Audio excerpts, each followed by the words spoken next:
Movie की शुरुआत होती है एक बहरी बेड़े से, जिसमें एक आदमी, उसकी बीवी और 2 बच्चे सफर कर रहे होते हैं। यहाँ पर वो आदमी अपने बच्चों को एक कहानी सुनाता है जो कि एक मुल्क अगरबा की होती है, और यहाँ से इस मूवी का आगाज होता है। मूवी के आगाज में हमें इस कहानी का मेन कैरेक्टर अलादीन अपने बंदर के साथ, जिसका नाम अबू होता है, अगरबा के एक बाजार में दिखाया जाता है। वो यहाँ से कोई चीज चुराता है और एक आदमी उसका पीछा करता है। वो वहाँ से बच निकलने में कामयाब हो जाता है। फिर वो चुराया हुआ माल एक औरत के पास बेचने के लिए जाता है और वहाँ से एक थैली खजूर लेता है। अभी वो थैली खोलकर खजूर खाने ही वाला होता है कि एक भूखा बच्चा उसकी तरफ देख रहा होता है, जिस पर वो थैली उसे देखकर वहाँ से चला जाता है। फिर हम अगले सीन में एक लड़की को देखते हैं जो 2 भूखे बच्चों को एक स्टॉल से खाना उठाकर दे देती है। इस पर स्टॉल का मालिक उसे पकड़ लेता है और उससे उस खाने के पैसे मांगता है, जिस पर वो लड़की कहती है कि मेरे पास कोई पैसे नहीं हैं। वो आदमी उस लड़की का हाथ पकड़ लेता है और उससे एक कंगन उतारने लगता है, जिस पर अलादीन वहाँ पहुँच जाता है, जो करीब ही ये बातें सुन रहा था, और मामले को सुलझाने के लिए उस लड़की से वो कंगन लेकर उस आदमी को दे देता है और उस लड़की को वहाँ से लेकर चला जाता है। लड़की अपने कंगन के लिए शोर मचाती है। थोड़ी दूर जाकर वो उस लड़की को वो कंगन दिखाता है और उसे बताता है कि उसने वो कंगन उसे दिया ही नहीं था। दूसरी तरफ वो आदमी अपनी जेब में वो कंगन चेक करता है, जिस पर उसे पता चलता है कि उसे कंगन मिला ही नहीं और कंगन की जगह उसकी जेब में कोई फल है, जिस पर वो आदमी अलादीन और उस लड़की के पीछे सिपाही लगा देता है। वो वहाँ से भाग जाते हैं। दूसरी तरफ हम उस मुल्क के वजीर आला को देखते हैं और उसके साथ उसका एक तोता भी होता है। इस वजीर का नाम जाफिर होता है। वो वहाँ पर किसी गार का जिक्र कर रहे होते हैं। यहाँ पर हमें पता चलता है कि वो वजीर सुल्तान बनने की जद्दोजहद में लगा होता है। उसका खास आदमी उसे बताता है कि सुल्तान के बाद दूसरे दर्जे पर आप हैं, जिस पर जाफिर गुस्से में आ जाता है और उसे एक कुएं में फेंक देता है। इधर हम देखते हैं कि अलादीन उस लड़की को अपने घर ले आता है। वो लड़की उस घर की बैल्कनी से अपने शहर को देखती है जो बहुत ही खूबसूरत नजर आ रहा होता है। फिर वो अलादीन का शुक्रिया अदा करती है कि उसने उसे वहाँ से बचा लिया। यहाँ पर अलादीन उस लड़की का नाम पूछता है, जिस पर वो अपना नाम डालिया बताती है और उसे बताती है कि वो महल में काम करती है और शहजादी की खास कनीज है। फिर अलादीन उसे और ऊपर से शहर देखने का कहता है, जिस पर वो वहाँ जाकर देखती है तो उसे शहर और भी दिलकश और खूबसूरत नजर आ रहा होता है। यहाँ पर अलादीन उसे कहता है कि तुम्हें अपने साथ शहजादी को भी घुमाना चाहिए, जिस पर लड़की कहती है कि शहजादी का महल से बाहर आना नामुमकिन है, क्योंकि महल के लोग उसे बाहर निकलने की इजाजत नहीं देते। जब से मलका याला का कत्ल हुआ है, सुल्तान डर गए हैं, इसलिए शहजादी को कहीं जाने का ऑर्डर नहीं है। वो आपस में बातें कर रहे होते हैं कि अचानक एक बहुत बड़ा बहरी बेड़ा उन्हें शहर की तरफ आते दिखाई देता है, जिस पर वो लड़की कहती है कि उसे अभी महल में वापस जाना होगा, और ये कहते हुए वहाँ से चली जाती है। फिर हमें पता चलता है कि वो बहरी बेड़ा अरबिस्तान के शहजादे का था, जो सुल्तान से शहजादी का हाथ मांगने आया था। वो लड़की वहाँ से जाते हुए अलादीन से अपना कंगन वापस मांगती है, जिस पर अलादीन अपनी जेब में हाथ डालता है तो उसे कंगन नहीं मिलता और वो लड़की वहाँ से नाराज होकर चली जाती है। फिर वहाँ से अलादीन वापस घर आ जाता है। यहाँ पहुँचते ही अबू उसे कंगन वापस देता है। फिर वो अबू को समझाते हुए कहता है कि चोरी वहाँ नहीं करनी चाहिए जहाँ किसी का दिल टूटे। इधर हम देखते हैं कि अरबिस्तान का शहजादा महल में पहुँच चुका है और सुल्तान उसका इस्तकबाल करता है। फिर हमें शहजादी दिखाई जाती है। शहजादी वही लड़की थी जो अलादीन के साथ घूम रही थी। शहजादी के साथ उसका अपना एक टाइगर होता है। यहाँ पर सुल्तान शहजादे को बताता है कि ये मेरी बेटी जैस्मीन है। अगले सीन में हम देखते हैं कि वजीर सुल्तान को बता रहा होता है कि हमारे दुश्मन दिन ब दिन ताकतवर होते जा रहे हैं, अगर ये रिश्ता हो जाता हो तो हम और भी ज्यादा मजबूत हो जाते। जिस पर सुल्तान वजीर से कहता है कि हमारे कौन से दुश्मन हैं, जिस पर वजीर सुल्तान से कहता है کہ شیر آباد کے لوگ، اور سلطان اسے بتاتا ہے کہ شیر آباد ہماری طرف ہے۔ اس پر وزیر اسے کہتا ہے کہ شیر آباد ہماری طرف ہوا کرتا تھا۔ یہاں پر ان دونوں کے درمیان بحث شروع ہو جاتی ہے۔ سلطان جعفر کو اپنی حد میں رہنے کا کہتا ہے۔ یہاں پر وزیر سلطان پر جادو کرنے کی کوشش کرتا ہے، جس پر اچانک سے وہاں شہزادی آ جاتی ہے اور وزیر کا پلان ادھورا رہ جاتا ہے۔ پھر شہزادی اپنے کمرے میں واپس آ جاتی ہے اور ادھر الادین چھپتے چھپاتے محل میں داخل ہو جاتا ہے اور وزیر کا طوطا الادین کو دیکھ لیتا ہے اور وزیر کو جا کے بتا دیتا ہے۔ ادھر الادین چھپتے چھپاتے شہزادی کے کمرے تک پہنچ جاتا ہے اور وزیر اس کا پیچھا کر رہا ہوتا ہے۔ الادین کے دروازہ کھٹکھٹانے پر شہزادی دروازہ کھولتی ہے اور اسے دیکھتی ہے تو اسے جلدی سے اندر آنے کا کہتی ہے اور دروازہ بند کر لیتی ہے اور الادین سے وہاں آنے کی وجہ پوچھتی ہے، جس پر الادین اسے بتاتا ہے کہ وہ اس کا کنگن اسے واپس کرنے آیا ہے۔ وہ آپس میں باتیں کر رہے ہوتے ہیں کہ وہاں پر شہزادی کی کنیزیں خاص آ جاتی ہیں، جس پر شہزادی کنیز کو شہزادی ظاہر کرتی ہے اور کنیز کو اشاروں میں بتانے کی کوشش کرتی ہے کہ تم شہزادی ہو، جس پر کنیز اشاروں کو سمجھ جاتی ہے اور وہاں سے چلی جاتی ہے۔ شہزادی الادین کو بتاتی ہے کہ یہ زیادہ لوگوں سے نہیں ملتی۔ الادین جیسے ہی پیچھے مڑ کر دیکھتا ہے تو شیر خان اس کے پیچھے موجود ہوتا ہے، جس پر الادین گھبرا جاتا ہے۔ پھر شہزادی الادین کو وہاں سے جانے کا کہتی ہے، جس پر الادین کہتا ہے کہ وہ کل واپس آئے گا اور شہزادی کے بالوں سے ایک پن نکال کر لے جاتا ہے۔ الادین جیسے ہی کمرے سے باہر نکلتا ہے تو وہ پکڑا جاتا ہے۔ اگلے سین میں ہم ایک صحرا دیکھتے ہیں جس میں چند آدمی اونٹ لے کر جا رہے ہوتے ہیں اور اصل میں وہ وزیر الادین کو لے کر جا رہا ہوتا ہے اور ایک صحرا میں پہنچ جاتا ہے اور الادین کے منہ سے نقاب ہٹاتا ہے۔ الادین جعفر سے پوچھتا ہے کہ میں کون سی جگہ پر ہوں، جس کے جواب میں جعفر اسے بتاتا ہے کہ تم تکلیفوں کے دلدل میں ہو، جس پر الادین کہتا ہے کہ کنگن چرانے کے جرم میں، اور وہ جعفر کو بتاتا ہے کہ وہ کنگن ایک کنیز کے ہاتھ میں تھا اور اس نے نہیں چرایا تھا، جس پر جعفر اسے بتاتا ہے کہ وہ کنیز نہیں ملکہ ہے، جس پر الادین حیران ہو جاتا ہے۔ یہاں پر جعفر الادین کو بہت زیادہ دولت کی پیشکش کرتا ہے، لیکن اس کے لیے اسے جعفر کا ایک کام کرنا ہوگا۔ الادین مان جاتا ہے، جس پر جعفر اسے ایک گفا میں لے جاتا ہے اور اسے بتاتا ہے کہ اس گفا میں ایک چراغ ہے اور تمہیں میرے لیے وہ چراغ اس گفا سے باہر لانا ہوگا۔ اس گفا میں بہت سارا خزانہ ہے، لیکن تم چراغ کے علاوہ کسی بھی چیز کو مت چھونا۔ پھر الادین اس گفا میں داخل ہو جاتا ہے اور آگے بڑھتا ہے تو اسے بہت سارا خزانہ ملتا ہے اور وہاں پر اسے ایک اڑنے والا قالین ملتا ہے جو کہ ایک پتھر کے نیچے پھنسا ہوا تھا۔ وہ قالین الادین کو اس پتھر سے نکلنے کا اشارہ کرتا ہے، جس پر الادین اس قالین کو اس پتھر سے آزاد کرواتا ہے اور پھر قالین آزاد ہو جاتا ہے اور الادین کا شکریہ ادا کرتا ہے۔ پھر الادین ایک چٹان پر چڑھ کر اس چراغ تک پہنچ جاتا ہے اور اسے حاصل کر لیتا ہے۔ ادھر ابو کو لال رنگ کا ہیرا ملتا ہے تو وہ اسے چھو لیتا ہے، جس سے وہ گفا گرنے لگتی ہے اور وہ سارا خزانہ لاوا میں تبدیل ہونے لگتا ہے۔ وہ اس میں جلنے ہی والے ہوتے ہیں کہ قالین انہیں بچا لیتا ہے اور گفا کے باہر لے جانے کی کوشش کرتا ہے۔ جب الادین گفا کے کنارے پر پہنچتا ہے تو جعفر وہاں پہلے سے موجود ہوتا ہے، جو اس سے چراغ مانگتا ہے، جس پر الادین اسے چراغ دے دیتا ہے تو وہ الادین کو واپس دوبارہ نیچے گفا میں پھینک دیتا ہے، جس پر ابو جعفر سے چراغ چھین کر واپس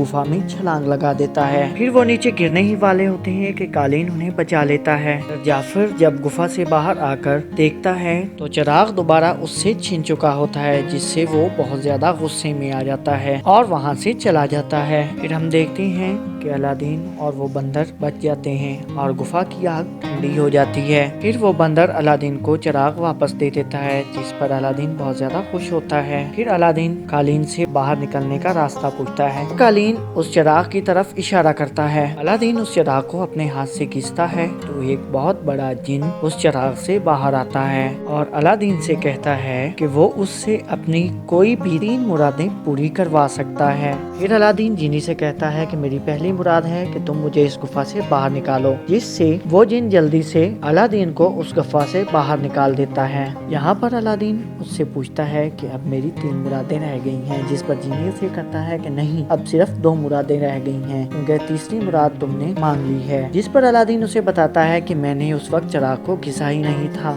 جس پر وہ جن واپس ریورس میں جاتا ہے تو دیکھتا ہے کہ واقعی میں الادین نے اس چراغ کو نہیں گھسا تھا اور بندر نے وہ چراغ چھپا دیا تھا۔ اس طرح अलादीन की तीनों मुरादें बच जाती हैं। यहाँ पर वो जिन अलादीन से पूछता है कि उसकी 3 मुरादें कौन सी हैं, जिस पर अलादीन उसे बताता है कि उसने अभी मुराद के बारे में कुछ नहीं सोचा। फिर अलादीन उस जिन से पूछता है कि अगर तुम मेरी जगह होते तो क्या मांगते, जिस पर जिन उसे बताता है कि मैं सबसे पहले अपनी आजादी मांगता। जिस पर अलादीन उसे कहता है कि क्या तुम इस तरह आजाद नहीं हो सकते। तो जिन उसे बताता है कि नहीं, अगर मेरा आका यानी कि चिराग घिसने वाला ये मुराद मांगे कि वो मुझे आजाद करना चाहता है तो मैं आजाद हो जाऊंगा, और ऐसा कभी नहीं हुआ। यहाँ पर अलादीन जिनी को बताता है कि वो जिस लड़की से प्यार करता है वो एक मुल्क की शहजादी है और वो वहाँ पर एक शहजादे के तौर पर जाना चाहता है। जिस पर जिनी उसे अपनी पहली मुराद मांगने का कहता है और इस दफा चीटिंग ना करने का कहता है। जिस पर अलादीन पहली अपनी मुराद ये मांगता है कि उसे एक शहजादा बनाया जाए और जिनी उसे जल्दी से शहजादा बना देता है। यहाँ पर अलादीन उस जिनी से पूछता है कि मैं किस मुल्क का शहजादा हूँ। जिस पर जिनी उसे कहता है कि तुम अबा बुआ के शहजादे हो। और फिर वो दोबारा अगरबा की तरफ रवाना हो जाते हैं और अलादीन के बंदर को एक हाथी में तब्दील कर देता है। वहाँ की मिट्टी से अलादीन के लिए एक फौज बना देता है और फिर हम देखते हैं कि वो वहाँ महल में पहुँच जाते हैं। अलादीन वहाँ पहुँचकर महल में अपना नाम शहजादा अली बताता है और सुल्तान उसका इस्तकबाल करता है और उसके साथ शहजादी जैस्मीन भी होती हैं।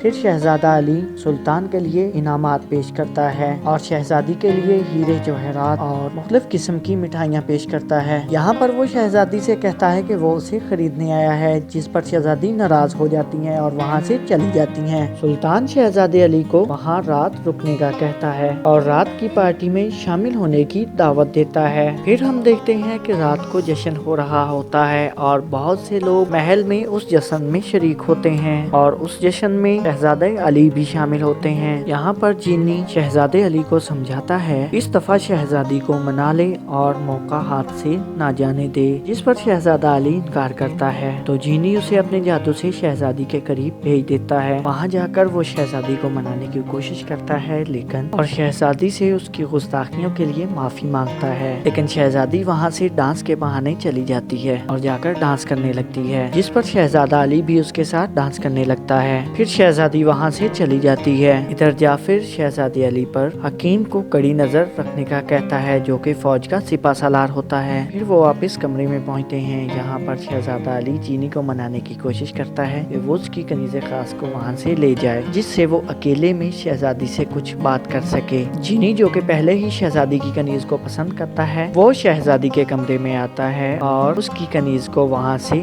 ले जाता है। फिर हम देखते हैं कि शहजादा अली बाहर के रास्ते से शहजादी के कमरे में पहुँच जाता है। यहाँ पर शहजादी उससे कहती है कि हमें नक्शे में आका मुल्क नहीं मिल रहा, क्या आप हमें वो मुल्क दिखाएंगे। जिस पर शहजादा नक्शे को उठाता है और बगौर देखने लगा है और फिर जिनी को पुकारता है। जिनी उसकी आवाज सुन लेता है और जल्दी से नक्शे पर उसके मुल्क का नाम और वो जगह बना देता है। जिस पर शहजादी हैरान हो जाती है। फिर शहजादा अली शहजादी को अपने कालीन के जरिए बाहर सैर करवाने को कहता है। इस पर शहजादी मान जाती है और वो रात भर उस कालीन पे पूरे शहर और बाहर की दुनिया की सैर करते हैं। इस पर शहजादी को शहजादे अली पर शक होने लगा है। फिर वो एक जगह कालीन पर बैठे बातें कर रहे होते हैं तो शहजादी किसी चीज को देखकर कहती है क्या वो अबू है। जिस पर शहजादा अली कहता है कि नहीं वो अबू नहीं है। इस तरह शहजादी को सच्चाई पता चल जाती है। जिस पर अलादीन उसे कहता है कि वो भेस बदल कर यहाँ तुम्हारे मुल्क में आया था, असल में वो एक शहजादा ही है। फिर वो शहजादी को वापस उसके कमरे में छोड़ता है और वहाँ से चला जाता है। फिर वो अपने कमरे में पहुँचता है तो जिनी उससे शहजादी के बारे में पूछता है और इधर शहजादी अपने कमरे में पहुँचती है तो कनीज उससे उस शहजादे के बारे में यानी कि शहजादे अली के बारे में पूछती है। वो जिनी को बताता है कि उसने शहजादी से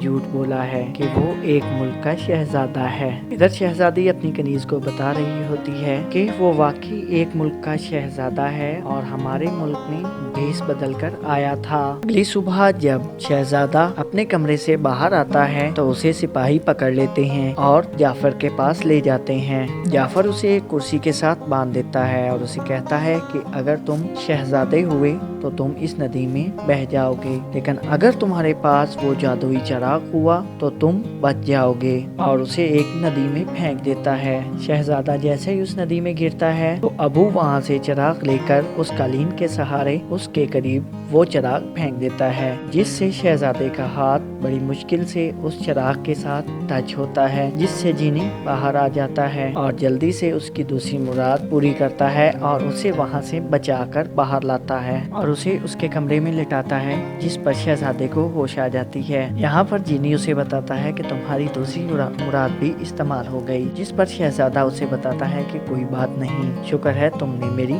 जान बचा ली। जीनी उसे कहता है कि सिर्फ मुझ अकेले की वजह से ये नहीं हुआ, इसमें ये कालीन और बंदर भी शामिल हैं। इधर हम देखते हैं कि जाफिर सुल्तान को बता रहा होता है कि उसने शहजादे अली को अपने गुलाम से बात करते सुना था कि वो अगरबा पर हमला करेंगे, इसलिए शहजादा अली रात से गायब है। जिस पर शहजादी वजीर से पूछती है कि क्या तुमने ये अपने कानों से सुना है, जिस पर वजीर खास कहता है कि हाँ जी। तो शहजादी उससे कहती है कि अगर तुम सच कह रहे हो तो शहजादे अली अब तक यहाँ पर क्या कर रहे हैं। और शहजादा अली वहाँ पर पहुँच जाता है और सुल्तान को बताता है कि तुम्हारा वजीर गद्दार है। और शहजादी सुल्तान को बताती है कि इसने शहजादे को मारने की कोशिश की है, जिस पर सुल्तान वजीर से पूछता है कि जाफर तुम्हें इस बारे में कुछ कहना है। तो वजीर उसी वक्त सुल्तान पर जादू करने लगता है, जिस पर शहजादे अली को पता चल जाता है। तो वो वजीर से उसकी छड़ी छीन कर जोर से जमीन पर मारता है और वो टूट जाती है, जिससे सारा जादू खत्म हो जाता है और सुल्तान को होश आ जाता है। इस पर शहजादा सुल्तान को बताता है कि वजीर आपका तख्त हथियाने के चक्कर में है, जिस पर सुल्तान हकीम से कहता है कि इसे कैद खाने में डाल दो, जिससे वो उसे पकड़कर कैद खाने में डाल देते हैं। जब वो उसे कैद खाने में डालकर चले जाते हैं तो वजीर का तोता चाबी लेकर वहाँ पहुँच जाता है। इधर सुल्तान शहजादे से माफी मांगता है और उसे शहजादी से निकाह करने का कहता है। फिर वो वापस अपने कमरे में आते हैं, जिस पर जीनी उसे समझाने की कोशिश करता है कि वो उसे अपनी असलियत बता दे, जिस पर शहजादा जीनी पर गुस्सा करता है, जिससे जीनी नाराज होकर वापस चिराग में चला जाता है। अलादीन वापस अपने पुराने घर की तरफ जा रहा होता है तो रास्ते में कोई आदमी उससे टकराता है और उससे उसका चिराग चुरा लेता है और ये कोई और नहीं वही वजीर होता है जो कि जेल से निकल आया था। फिर वो वहाँ पर चिराग को घिसता है तो जीनी बाहर आ जाता है, इससे जाफर बहुत ज्यादा खुश होता है। फिर हम देखते हैं कि जाफर महल में कब्जा कर लेता है। यहाँ पर सुल्तान हकीम को दोबारा जाफर को पकड़ने का कहता है, जिस पर जाफर चिराग को रगड़ता है तो वो जिन हाजिर हो जाता है और जाफर से उसकी 3 ख्वाहिशात पूछता है, जिस पर जाफर उसे कहता है कि मेरी पहली ख्वाहिश है कि मैं अगरबा का सुल्तान बनना चाहता हूँ, जिससे जीनी उसे जल्दी से अगरबा का सुल्तान बना देता है। इधर अलादीन को पता चलता है कि उसका चिराग चोरी हो गया है और वो के जाफर ने ही चुराया है। इधर जाफर हकीम को हुक्म देता है कि तुम सुल्तान के पाबंद हो और फिर हकीम को सुल्तान और शहजादी को कैद करने का हुक्म देता है। इस पर वो सुल्तान और शहजादी को पकड़ लेता है और कैद खाने की तरफ ले जाने लगता है, जिस पर शहजादी हकीम को सच्चाई का साथ देने का हुक्म देती है, जिस पर हकीम शहजादी और सुल्तान को छोड़ देता है और जाफिर को दोबारा बेड़ियों में जकड़ने का हुक्म देता है, जिस पर जाफिर दोबारा चिराग घिसता है और जीनी से कहता है कि वो एक बहुत बड़ा शैतानी जादूगर बन जाए, जिससे जीनी उसकी दूसरी ख्वाहिश पूरी करता है और उसे जादूगर बना देता है। फिर वो हकीम और उसके सिपाहियों को कैद खाने में भिजवा देता है। इधर अलादीन चुपके से चोरी से चिराग उठाने की कोशिश करता है, लेकिन जाफर का तोता उसे देख लेता है, जिस पर जाफर उसे उस पे जादू कर देता है और वो चिराग नहीं उठा पाता और फिर अलादीन को अपने सामने लेकर आता है और शहजादी को बताता है कि ये शहजादा नहीं बल्कि एक चोर है। और फिर जाफर अपने जादू से अलादीन को वहाँ से दूर एक बर्फानी जगह पर भेज देता है और उसका बंदर भी उसके साथ होता है। फिर जीनी के कालीन को भी अलादीन की तरफ भेज देता है। फिर जाफर सुल्तान को अपने जादू की मदद से अपाहिज बना देता है और शहजादी पर जोर डालता है कि वो उसके साथ निकाह करे, जिस पर शहजादी मान जाती है। फिर हम देखते हैं कि कालीन अलादीन के पास पहुंच जाता है और फिर वो उसे वहां से बचाकर वापस अगरबा ले आता है। इधर हम देखते हैं कि जाफर और शहजादी का निकाह होने वाला होता है कि शहजादी वहां से चिराग छीनकर भाग जाती है और अलादीन उसे कालीन पर बिठाता है और वहां से भाग जाते हैं। जाफर का तोता उनका पीछा करता है तो जाफर अपने जादू की मदद से उस तोते को बहुत बड़ा बना देता है और वो उनका पीछा करने लगता है। इधर हम देखते हैं कि सुल्तान जाफर को धक्का मारता है, जिससे उसकी छड़ी नीचे نیچے گر جاتی ہے اور اس کے جادو کا اثر ختم ہو جاتا ہے، جس سے طوطا واپس اپنی اصلی حالت میں آ جاتا ہے۔ اس پر جعفر بہت زیادہ غصے میں آ جاتا ہے اور اپنے جادو کی مدد سے الادین اور اس کے قالین کو واپس اپنی طرف کھینچ لیتا ہے، جس سے قالین ٹکڑے ٹکڑے ہو جاتا ہے اور الادین اور شہزادی واپس جعفر کے پاس پہنچ جاتے ہیں اور جعفر کو چراغ واپس مل جاتا ہے۔ پھر جعفر شہزادی اور سلطان کو مارنے ہی والا ہوتا ہے کہ الادین اس سے کہتا ہے کہ تمہیں اس چراغ سے جو چاہیے وہ کبھی نہیں ملے گا اور تم ہمیشہ دوسرے ہی نمبر پر رہو گے، کیونکہ پہلے نمبر پر اب بھی جینی ہے جو تم سے بھی زیادہ طاقتور ہے، جو تمہاری خواہشات پوری کرتا ہے، جس سے جعفر بہت زیادہ غصے میں آ جاتا ہے اور جینی سے اپنی تیسری خواہش مانگتا ہے کہ اسے بہت بڑا طاقتور جینی بنا دیا جائے، جس پر جینی اس کی وہ تیسری خواہش بھی پوری کرتا ہے اور اسے ایک جینی بنا دیتا ہے، جس پر جعفر واپس اس چراغ میں قید ہو جاتا ہے اور ہر چیز دوبارہ ٹھیک ہو جاتی ہے۔ پھر جینی اس چراغ کو بہت دور پھینک دیتا ہے۔ پھر سلطان الادین کا شکریہ ادا کرتا ہے، جس پر الادین کہتا ہے کہ نہیں، مجھے تو آپ سے معافی مانگنی چاہیے کیونکہ میں نے آپ کا دل دکھایا ہے۔ پھر ہم دیکھتے ہیں کہ جینی قالین کو دوبارہ صحیح کر دیتا ہے۔ ادھر الادین شہزادی اور سلطان سے معافی مانگتا ہے، انہیں دعا دیتا ہے اور وہاں سے جانے لگتا ہے۔ پھر وہ اپنی تیسری اور آخری خواہش مانگتا ہے، جس میں وہ جینی کو چراغ سے آزاد کروا دیتا ہے اور جینی واپس انسان کی شکل میں آ جاتا ہے اور کنیز سے شادی کی خواہش کرتا ہے، جس سے کنیز مان جاتی ہے۔ ادھر سلطان شہزادی کو سلطان بنا دیتا ہے اور اسے اجازت دیتا ہے کہ وہ اپنی مرضی سے اپنے قوانین کو چینج کر سکتی ہے اور الادین سے شادی کر سکتی ہے۔ پھر ہم دیکھتے ہیں کہ الادین محل سے باہر آ جاتا ہے، جس پر شہزادی اس کے پیچھے آتی ہے اور اسے رکنے کا حکم دیتی ہے، جس پر الادین رک جاتا ہے۔ پھر ہمیں پتہ چلتا ہے کہ اصل میں وہ ناؤ اس جینی اور شہزادی کی ہوتی ہے۔ جینی کیونکہ اب واپس انسانی شکل میں آ گیا ہوتا ہے تو وہ کنیز سے شادی کر لیتا ہے اور پوری دنیا کی سیر کر رہا ہوتا ہے اور اپنے بچوں کو کہانی سنا رہا ہوتا ہے۔ پھر ہم مووی کے لاسٹ میں دیکھتے ہیں کہ الادین اور شہزادی آپس میں کس کرتے ہیں، ان کی شادی ہو جاتی ہے اور وہ ہنسی خوشی زندگی گزارنے لگتے ہیں۔ امید ہے آپ دوستوں کو ویڈیو پسند آئی ہوگی۔ ویڈیو کو لائک کریں، چینل کو سبسکرائب کریں اور ساتھ موجود بیل آئیکن کو دبائیں تاکہ ہماری ہر نئی ویڈیو آپ تک پہنچ سکے۔ تو ملتے ہیں نیکسٹ ویڈیو میں، تب تک کے لیے اللہ حافظ۔